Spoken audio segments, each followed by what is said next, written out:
Hey boys and girls, it is Sweaty Zeus here. I wanted to do another weapon showcase for this time for bleed dexterity builds.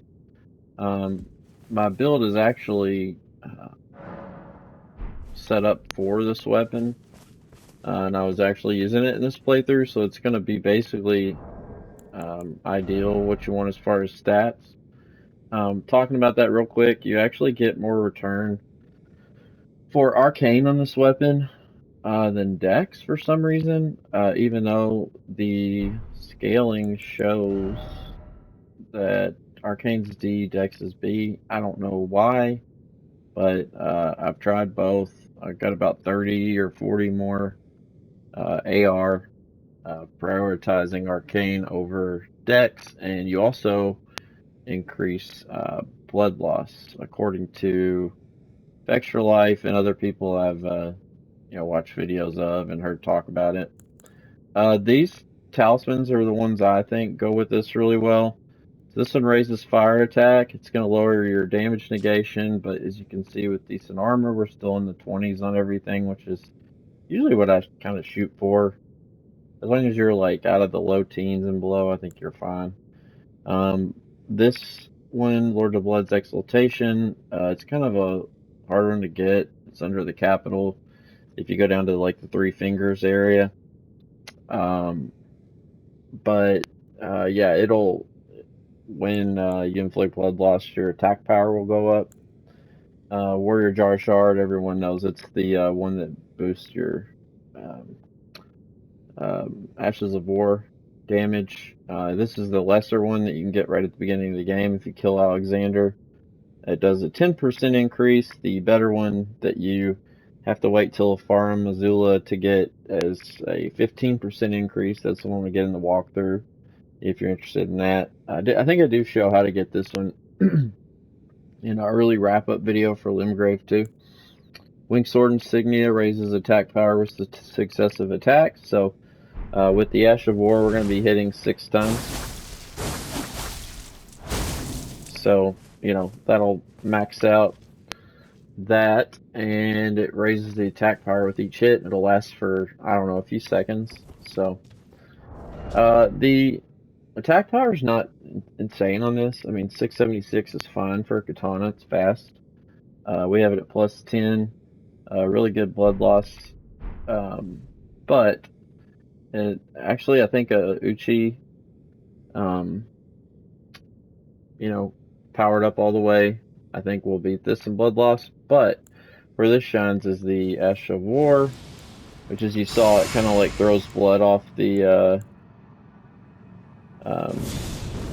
front of the blade. So with both of those active, I like to use her at 939.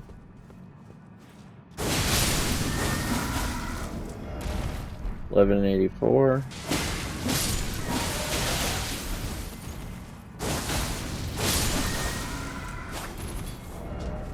$13.02. So I think 1302 is with the talismans, active and maxed out.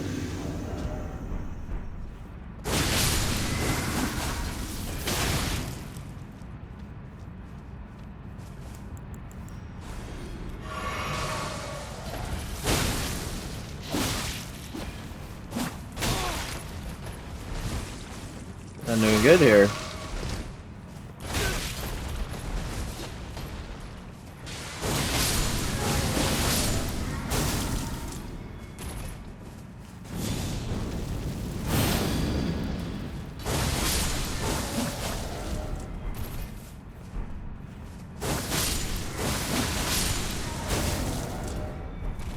So we're about 1300 maxed out.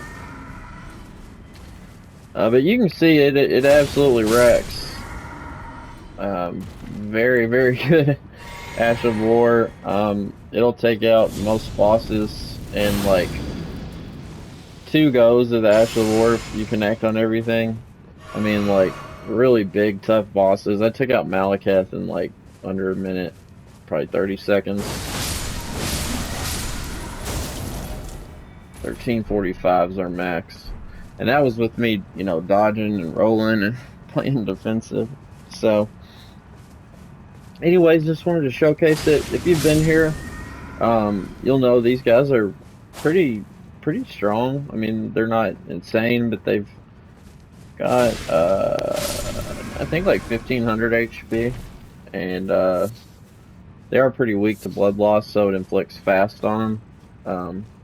But the cool thing about blood loss is it's percentage based, so it takes a percentage based chunk of the enemy's health. So even if you're fighting a really big enemy, it's gonna take even more, health the more HP the enemy has. So that's what's really cool about it, especially with bosses. You can wear them down really fast. So only thing that's negative with this is you can't really get it till late game. Um, I'll show you on the map here. You'll get it here at Church of Repose, which is Mountaintop of the Giants. You cannot get there till you defeat the boss here in Lindell Capital. So, the earliest you could get it would be about halfway through the game. That's if you just beeline for it. And then, you can still use it through Consecrated Snowfield and Halig Tree and Fair Missoula. So you can still use it for quite a bit. And then it's probably an ideal weapon for New Game Plus. With the blood loss, because enemies will get more and more HP as you go.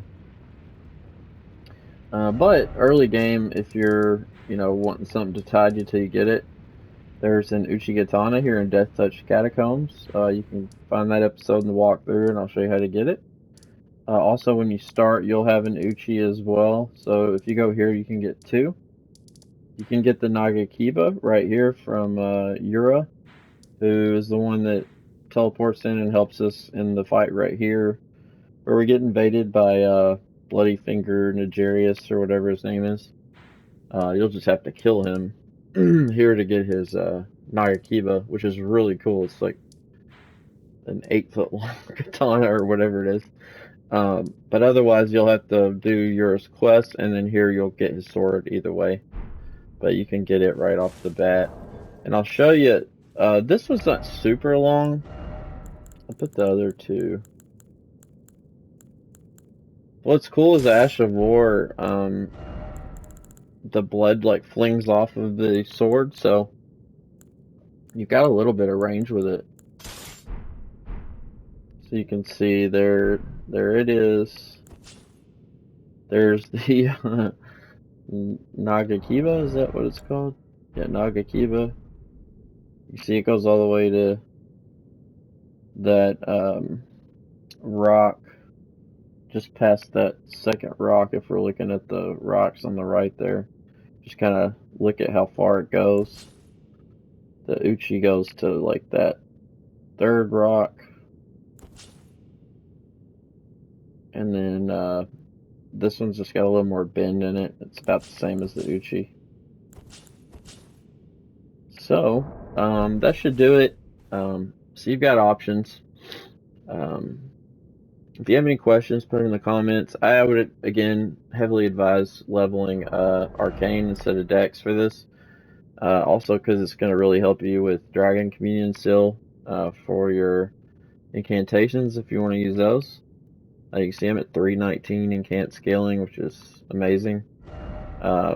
This other one I have maxed out Godslayer, and we're only at 207, where it prioritizes faith. This one just seems to scale the best, like with its respective stat. Like if I had this one all faith and this one all arcane, this one does seem to have a higher incant, but it pairs really well with this. That's the only reason I brought it up. So yeah, if you have any questions, let me know. It is definitely, in my opinion, the best weapon in the game if you're going for a bloodlust build, and it might just be the best weapon in the game either way. So check out Rivers of Blood. Don't forget to like and subscribe. And yeah, thanks for watching, guys. We'll see you in the next one. I'll go ahead and slot this in the walkthrough. It'll be a walkthrough tip, which are basically just the things that I may not cover in depth in the walkthrough that I think will really help you to know. So, you can take those or leave them if you're doing the walkthrough. Just read the title. It sounds interesting.